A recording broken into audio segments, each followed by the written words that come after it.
اے پیغمبر میری طرف سے لوگوں کو کہہ دو کہ اے میرے بندو جنہوں نے اپنی جانوں پر زیادتی کی ہے اللہ کی رحمت سے نا امید نہ ہونا، اللہ تو سب گناہوں کو بخش دیتا ہے،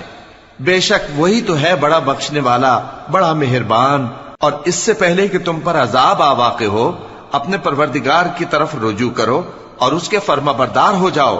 ورنہ بعد میں تم کو مدد نہیں ملے گی۔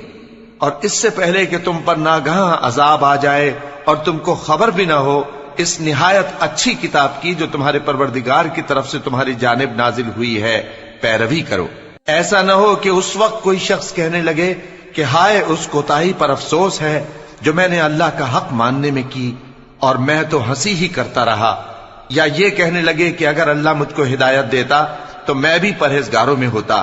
یا جب عذاب دیکھ لے تو کہنے لگے کہ اگر مجھے پھر ایک دفعہ دنیا میں جانا ہو تو میں نیکوکاروں میں ہو جاؤں۔ ارشاد ہوگا کیوں نہیں، میری آیتیں تیرے پاس پہنچ گئی تھی مگر تو نے ان کو جھٹلایا اور شیخی میں آ گیا اور تو کافر بن گیا۔ اور اے مخاطب جن لوگوں نے اللہ پر جھوٹ بولا تم قیامت کے دن دیکھو گے کہ ان کے چہرے سیاہ ہو رہے ہوں گے، کیا تکبر کرنے والوں کا ٹھکانہ دوزخ میں نہیں ہے؟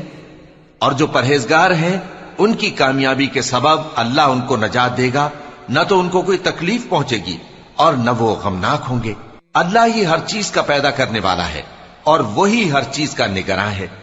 اسی کے پاس آسمانوں اور زمین کی کنجیاں ہیں، اور جنہوں نے اللہ کی آیتوں سے کفر کیا وہی نقصان اٹھانے والے ہیں۔